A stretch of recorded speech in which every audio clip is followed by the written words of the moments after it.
start now? Okay. Hello, everyone. Hi. Good evening. Thank you for coming. Right. Let me start with definitions of serendipity, in case anyone is interested. So I found three definitions. Um, the first one is serendipity means the fact of finding interesting or valuable things by chance. And the second definition goes an aptitude for making desirable discoveries by accident. So now the third, so they have different perspectives, meaning practically the same thing. I think the most unromantic thing to say about serendipity is very good luck. But the third one is the faculty or phenomenon of finding valuable or agreeable things not sought for, or an instance of it. And I think that third definition is kind of at the center of my journey into Zaratan in Lisbon and some of the um, friendships I have here with you guys. And this is why I'm going to take things way back. Before I came to Zaratan, before I arrived in Lisbon on the 30th of November last year. This was September in Guimarães. I was with my friends.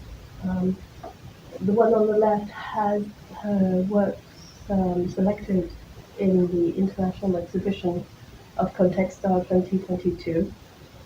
And that's her partner. She's an architect. And the first sort of serendipitous incident or encounter I had was in Guimarães. And this was, we just went to this event, and it was a really heavy program, and we were out seeing exhibitions after exhibitions, talks after talks, opening after opening, all day. And I wasn't really thinking about what was going to happen in December in Lisbon. I didn't really make the link between, oh, I'm in Portugal, no. But by chance, I just met three people, three women actually, either from or based in Lisbon. And so I'm just going to show you some of the pictures.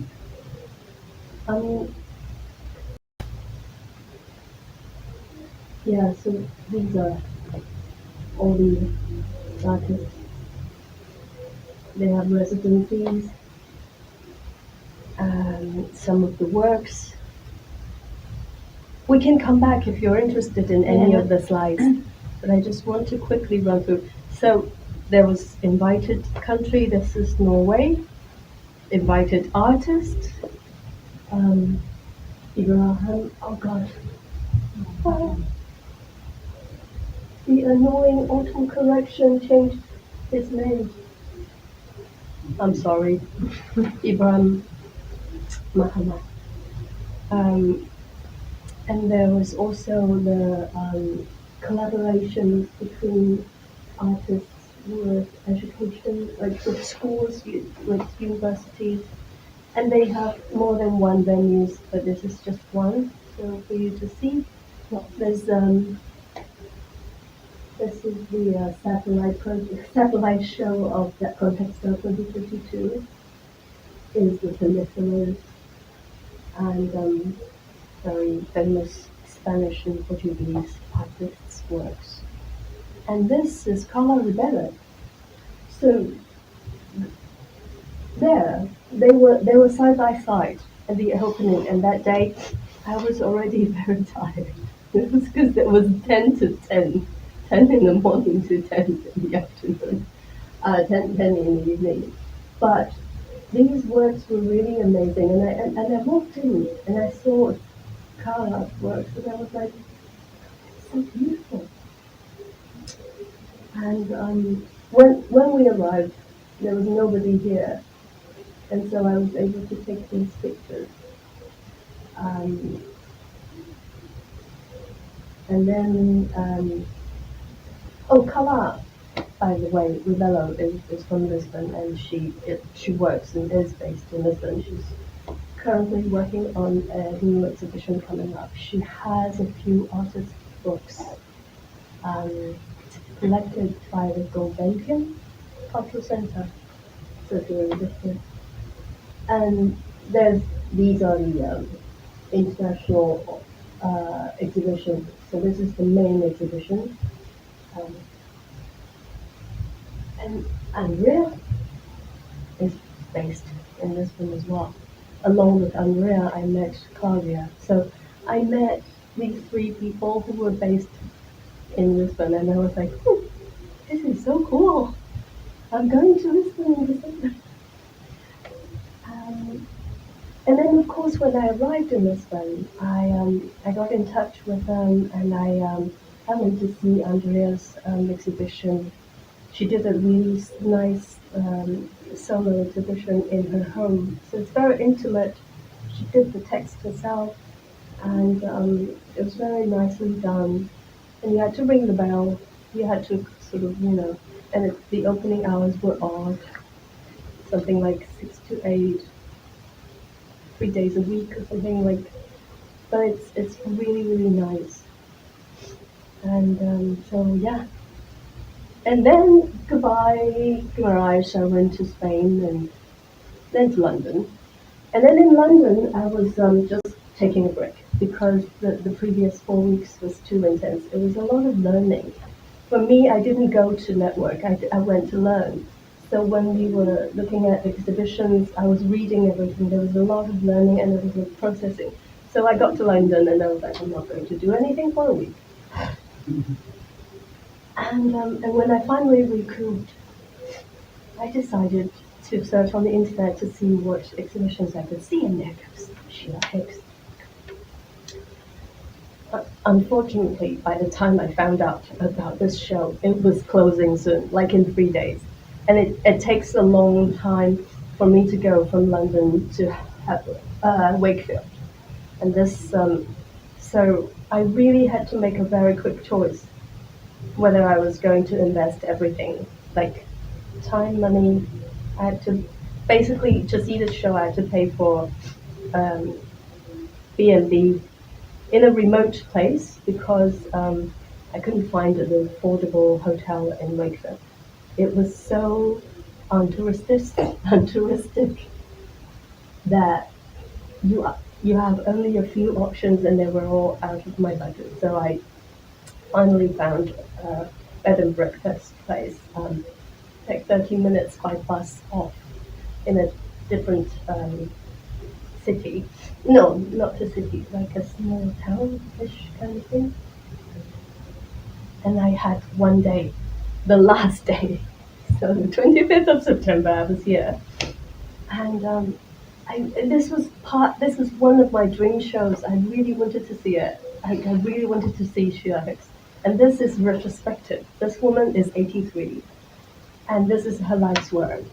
And the curator has followed her work at least 15 years prior to that, prior to their collaboration. And I really loved the way he curated the show.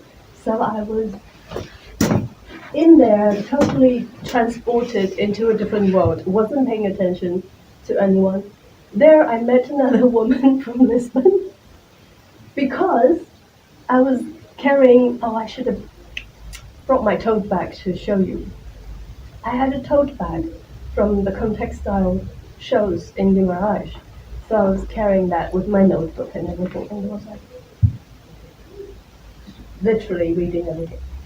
And then I was so absorbed in a different world that when she talked to me, and she said, have you just been to Guimarães? I was like, how do you know? It's like some magic, right? Of course. I'd forgotten that it's here, like I was shouting Guimarães.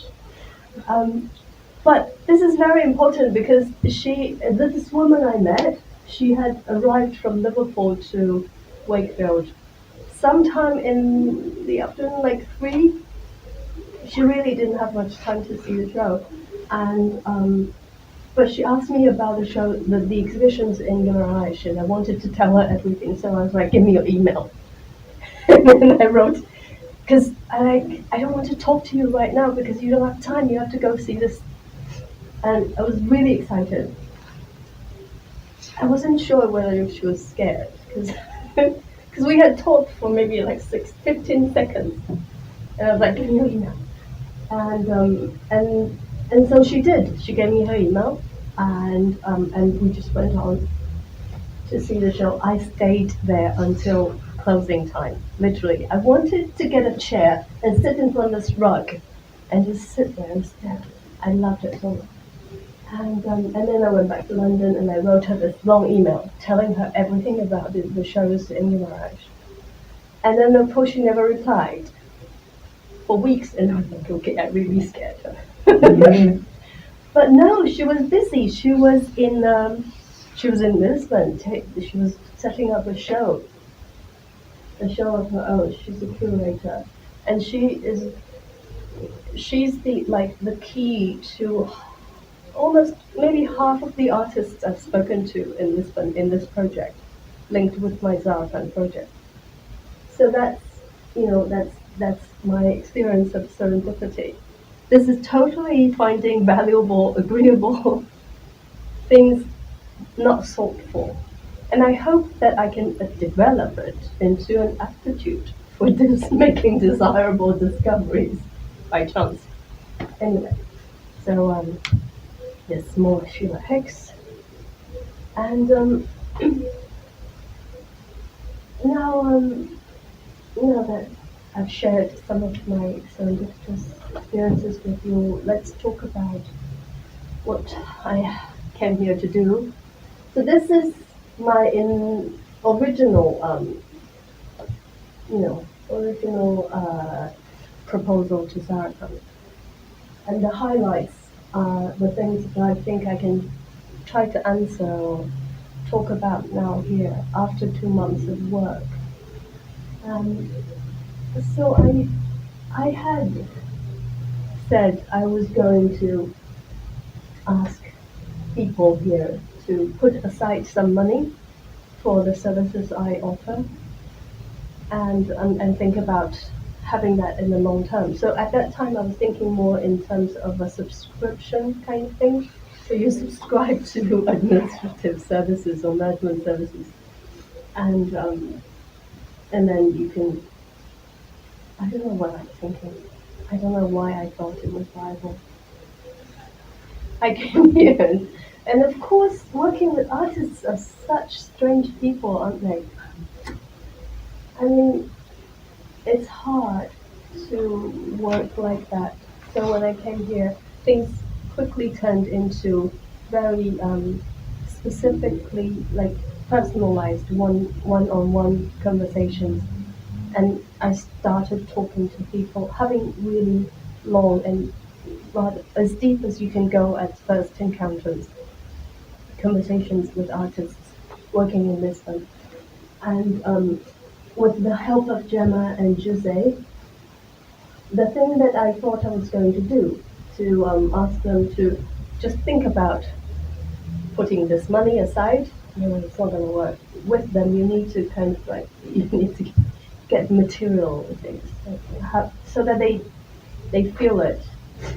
So I came up with this idea, because I was high on caffeine, to exchange works for the experiences, for the services I offer. So my plan quickly became like this. I'm going to talk to artists one by one, and I'm going to find out if they have needs or wants or wishes where I can offer my services.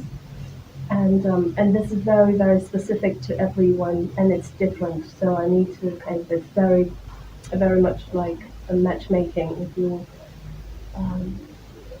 yeah. So it's very much like matchmaking. I just need to meet them one by one and then let them know what I'm doing, and I need to learn a lot about them individually, so I can kind of draft up a plan for them individually. Yeah, and then I was going to give them let me show you this. I was going to give them a quote and say, okay, so these are the services I offer, and these are the fees that I charge. And if you agree, we will have, where's it gone? Yeah. If you agree, then you give me a piece of work that's worth this money. And I agree to sell it only at the price you say. And so I'm not going to make a profit. I'm just going to try and get my salary, kind of. It became my experiment here in Zaratan. I was very optimistic and ambitious. So initially, I was thinking I wanted to tap into a market that isn't really on everybody's mind yet. Because when you talk to people, they're thinking collectors. But I'm not interested in collectors. I am interested in the people who generally aren't really thought of as buyers of art. I think there are people like us who are moderately middle class, who have not a huge amount of money, but enough dispensable income. Over the years, if you work steadily in an office job, or we generally have some savings, and those people can afford a Gucci bag, or two. Sometimes it's the same as a piece of art, but they never think about buying art. And those are the people I'm interested in. But 2 months is not enough, so this part of the plan didn't happen. Nothing, like nothing. I wanted to do this by the end of January, in mid-December. Very unrealistic. Like one of the artists I spoke to described me as naive, and he was very kind. He was very positive. He said, "I think I can learn from this naivete of yours." There, this is an example. So yeah, I am. So this is eventually what I did, and to sum up my project, or actually to sum up my result so far, not the project, I have closed 3 deals with 3 fantastic female artists. I did not do this by design. Okay, I did not set out to say I want to do this. No, it just happened that way. So first, there was a visual artist who agreed to work with me, and then there's a performing artist, dancer, who is in fact the daughter of my friend. I didn't go to Porto to work. I went to her mother's birthday party. And I met her, and I became her project manager. So we're doing this. She has a personal project that she's developing. She's given herself 2 years, and this is a profoundly important, personally, like really really personal project that she has to do. It's kind of a life and death thing for her, and I don't know where this is going to go, because this is completely different. And for that exchange, I can't sell anything. Um, I, again, with Gemma and Jose's help, I came up with some ideas, and she's agreed to them. But the details will have to, be finalized later, because I just got so busy in January. I just got so much more work to do. And yeah. And then there was, of course, my neighbor residence artist, Amalia, who was here in December when I played.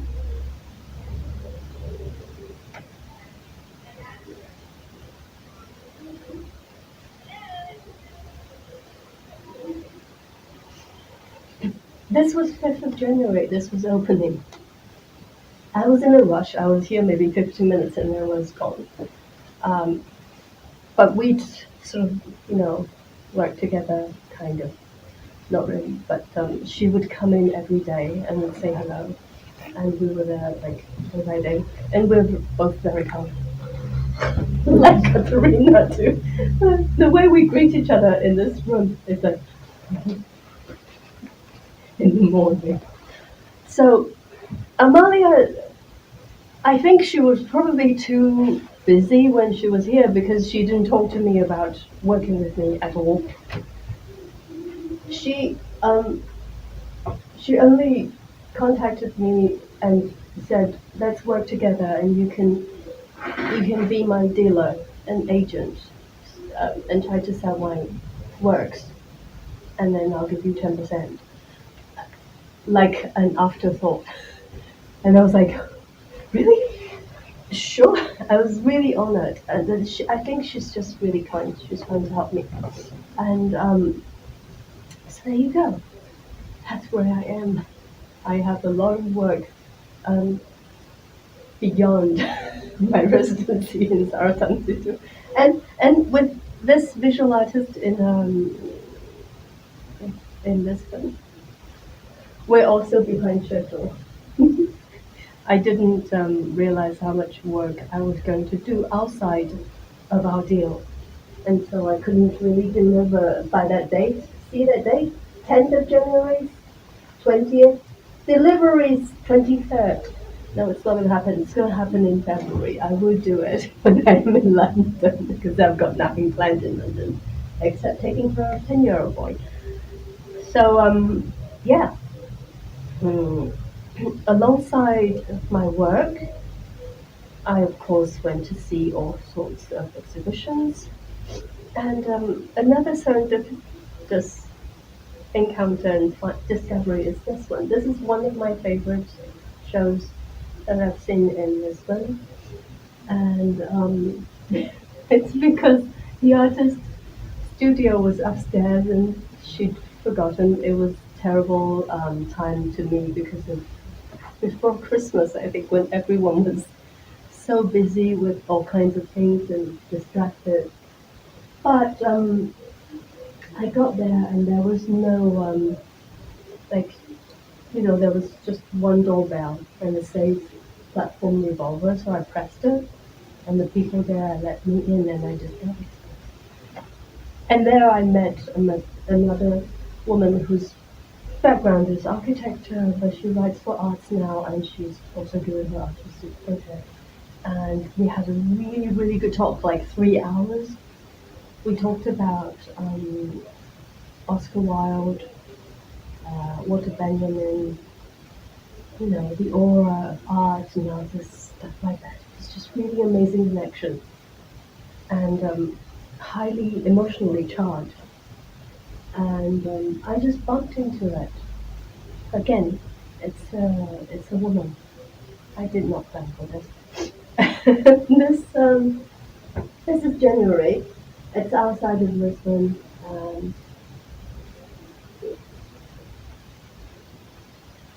Yeah, and this is me. There's Amalia's works with me, Martha, with Sun Baiyi. And this is when my next neighbor artist arrived. We went to join Germain and Jose at their protest outside the parliament, just so we would, be there and considerate. And of course, more exhibitions, and more exhibitions, and more exhibitions, and more. And as a side project, as the camera hand for my neighbor artist, Katerina. You hear that clap and singing? We needed to wait for the street performer to end so we could shoot the video. And so we were sitting there waiting. Yeah. And this was when I got lost. My discoveries. There you go. Yeah. So that's a sum up for my project. We can try to go back and see if I can answer some more questions that I asked at my proposal. So initially, because initially it was very cerebral. It was just thinking and then imagine, and then we'll have a forum and we'll talk about it. No, it didn't happen like that. So it really happened on the ground. And so there's no more review forum. But I have gathered opinions and thoughts on the possibility of creating a microenvironment for business models like mine. The overwhelming, no. Yeah, it's kind of like nobody has told me positive thought about me starting in Lisbon as a business. I mean, let me take a look at my notes. Yeah. So this is what I've gathered. My directors here at Zaratan are really, really helpful, and they really want to help me stay because I was so in love with Lisbon. I wanted to stay. But what they can advise is golden visa, or marriage, or digital nomad. And I think that says a lot, right? Because nobody is actually thinking it's possible for you to do a business here. I don't think it's impossible. That's right, because your problem was the visa. Yeah. Just for people to understand. Otherwise, seems. I mean, to get a visa for an ex-European, of course, is quite complicated. Yeah. So there's that. Sorry. Yes, this is an important background information I forgot to mention because of my nationality. I can't really freely travel. So it means I can't really try it out, even if I have the funds, because I can't stay longer than 90 days. Yeah. And but also from people who are teaching at university or who lived here longer than I am, or people who are actually based in Lisbon, their advice is for me to go to the ex-EU country, base myself there, and come to Lisbon when I want to. Unfortunately, that's kind of the main advice or encouragement I get when they are thinking in my benefit.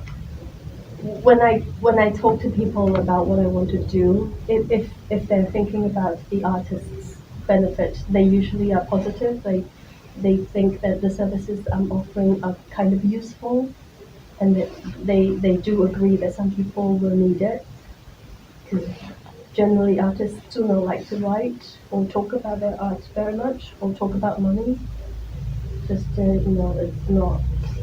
And but when it comes to that question, is it possible for me to make a living? Then nobody's very like, go for it. So that's the big question I will have to think about after beyond this.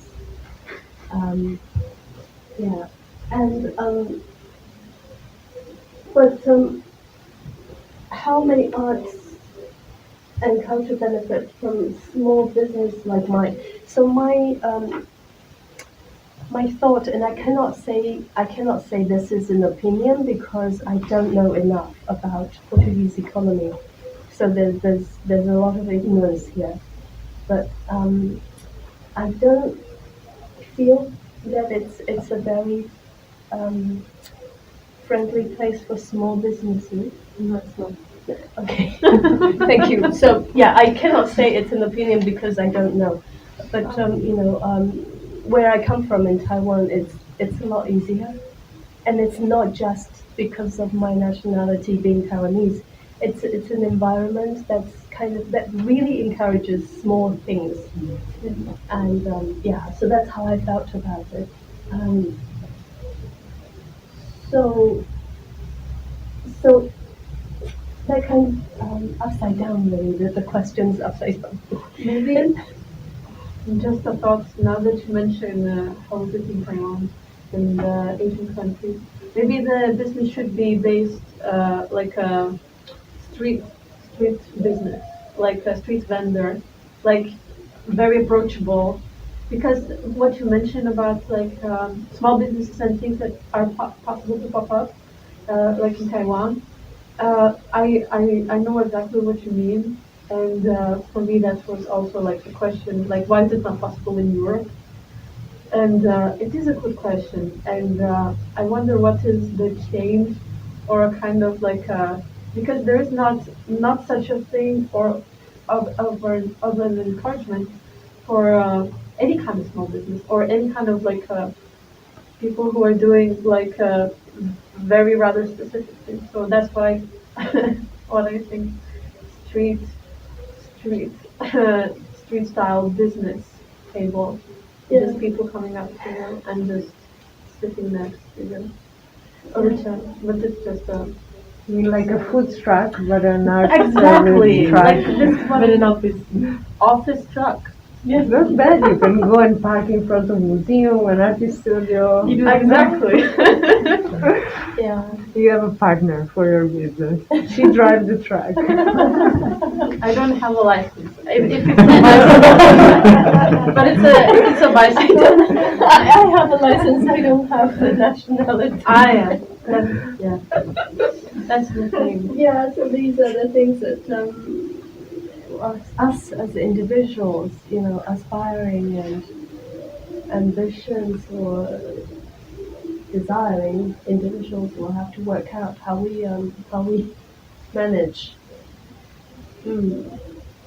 So, another question that I tried to answer: what services really suit the artists, creators, and the cultural professionals, such as curators and spaces? Curators don't need me. They don't need us. And they work with institutions. Is my finding. And the art spaces, I'm sorry to say, I've only known Zaratan, so I can't comment. You have to ask Gemma and Jose about that. I have I've been to commercial galleries and public institutions, but art spaces like Zaratan I haven't really come across. Um, I would say that again, this is really linked to larger economic structure. In Taiwan, there are so many art spaces around, and they're like they sell drinks, and I go as customers, and I sometimes wonder how they survive, right?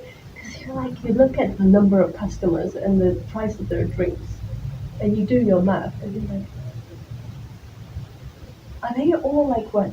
Do they all inherit money? Like, how do they run that business? I don't know. But this is something that I can find out later. Yeah. Yeah, so I've actually gathered some really useful data to be able to look back at my own proposal and try to answer these questions. There are new questions, but there are also some answers that are in the making.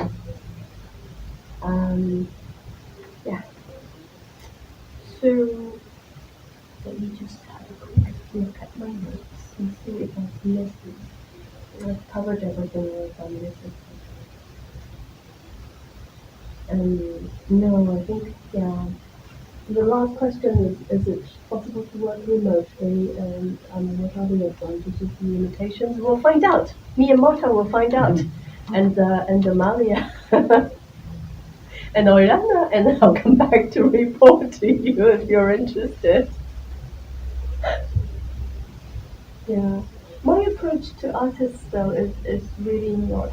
I really try not to be pushy, because I know me, I get excited and I can't stop talking about the things I love. if you give me your attention, I can sit here and talk about Sheila Hicks on and on and on. Generally what I did in our first contact was this. So Eva was the curator who introduced me to a lot of artists, and then I write the email, and if they don't answer, I just let it drop.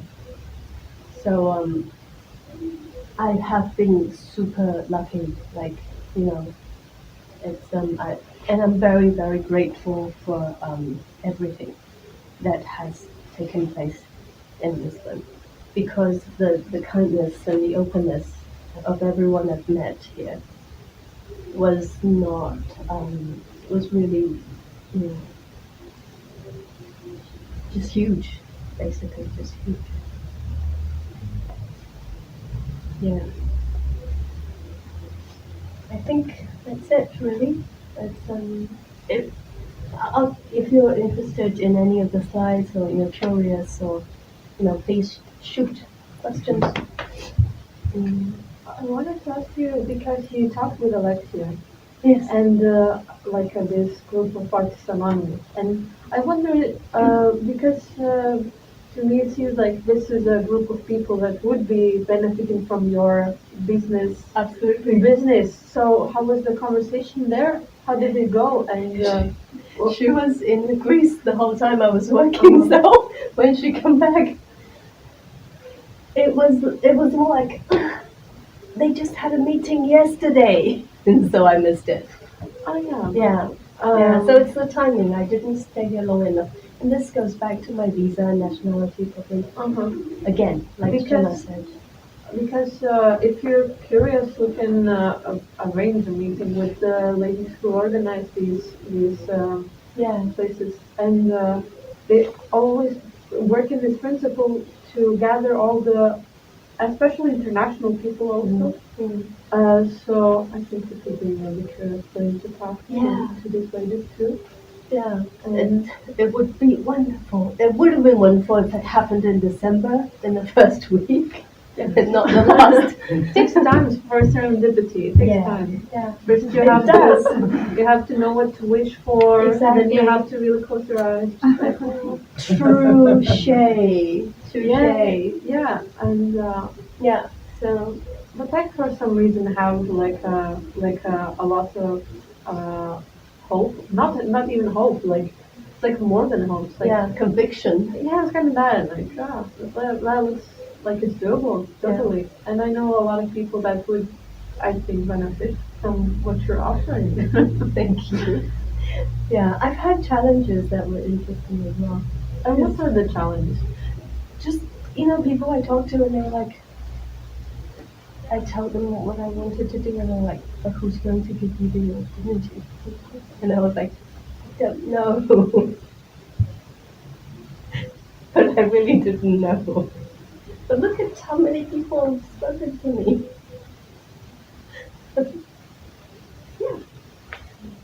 Yeah, I think I have maybe it's more a comment, but it can be also a question. Like following the process of your research, I got the feeling that in the end the main characteristic was really a kind of refusal and resistance to close it. Like you didn't want to reduce it to a medium or to a type of artist or to a nationality.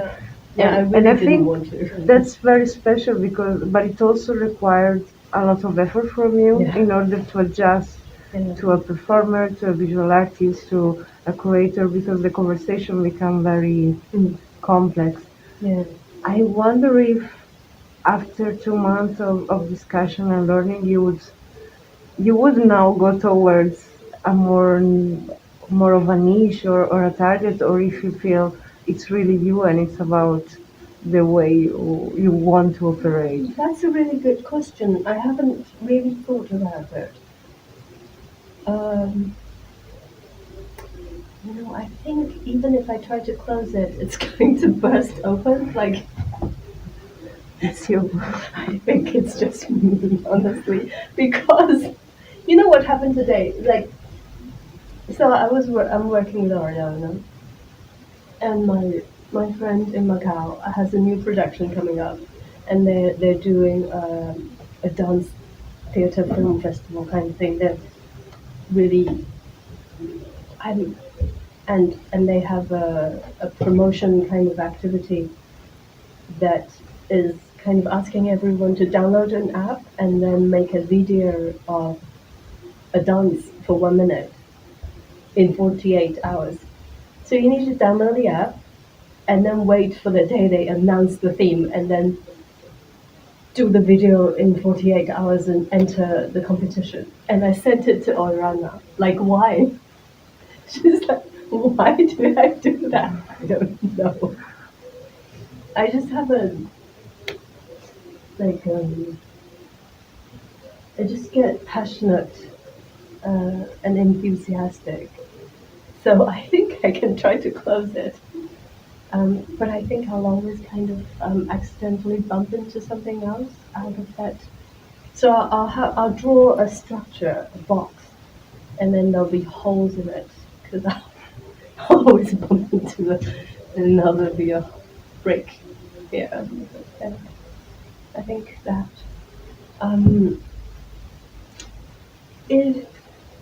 yeah, because if I because the same question regarding Lisbon and London or Lisbon and Leicester took place, a year or 2 years ago when I told my friends in Taiwan, because they knew about my wishes to relocate to live in the UK for a long time. And because I've always said I want to move to the UK, they're like, why? What are you doing in Lisbon? Well, why did you even apply for this one? I was like, I don't know. I just responded to it. It felt right.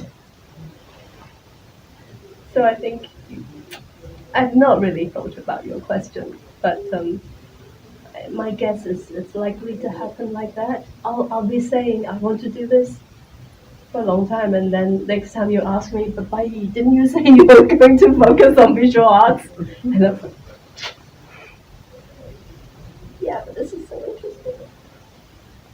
I haven't come to quite like I think it's very interesting in the sense that it also requires you to step out of the comfort zone all the time. Like you cannot have a prepared discourse or a prepared. But that's why maybe I ask, because I believe you gain some vocabulary and some insight about what you're doing, and I can really see that. So I was curious if you would sit into comfort, or if but you are just an adventurer. So thank you, respond. Thank you. Okay, so do you have any questions, or you want to learn about any of the exhibitions? I can share more information if you want.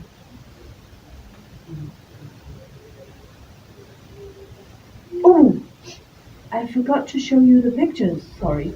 Here we go. So this is ever Udu's curation with artists. So that one's from Francisca Silva, Francisca Malagil. This is Diogo Costa. Chronologically, sorry, I don't see the work here. Where is the work? Is the white? No, this is just Botaria. Ah, okay. Sorry, no. Sorry, this is just Botaria. Sorry. Yeah. So chronologically, this was December, like I don't know, 3rd or 4th. Really, just not even a week into my stay in Lisbon, and November. This was Open Studio, where I was here too. You were, yeah? I didn't see you though, but this is, I highlighted the artist. This is Kati Lagash, and that's Maya Escher. And then I was, my mind was in a fog, So when I went to visit Jiangrun and Luis, I didn't take any pictures in their studio. I was looking at the places outside. I was thinking, God, this looks so different from the area I'm staying. Yeah. So that's my curiosity. And this is studio visits to Diogo Costa. And you can see when I take pictures, I wasn't thinking about Instagram or Facebook. I was thinking mental notes. So, I just wanted to very quickly, when I go to talk to them, I want to really give more of my attention, and I don't want to spend time pausing to think about the composition of the picture. So I really just want to, these are the pictures that will remind me. So I go home but I got distracted. This early December, so I was interested in almost everything. And then I had random thoughts like, he's so neat. What does that say about his art? I don't know. I was just, my mind was racing. And so that's why the pictures all look like this. Studio visit to Lut. Like,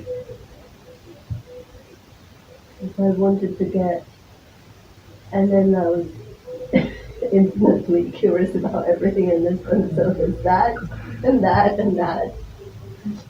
I actually got in contact with the people in Now Here because I wanted to see that microphone so much. And when I discovered it, again, this was the last day, they already closed because it was past 6 o'clock when I went past. And I was like, can I come and see you dismount? I won't be in trouble, I'll just stand there. And they kindly replied. And then the flood came, like the rare kind of torrent of rain came. Mm-hmm. And I never got to see them dismount because, days went by and then I had to go to Porto for Anna's birthday party. This is photographic proof that I actually had holiday. Jim just said I was always working. Yes, I was always working, but we went to Sintra. My friend came to visit, and yeah, I still worked a little bit. I went to Alexandra's studio between Christmas and New Year. And then we went out with Diogo. And of course, I took her to see some of my favorite shows. And her boyfriend, when he recovered from illness, he finally got to eat peacock.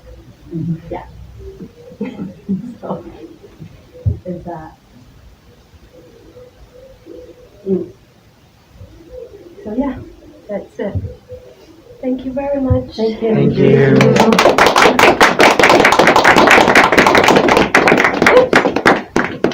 Okay. What did I do? Can you turn on? Okay. Right. The other one. The other one. Uh-huh.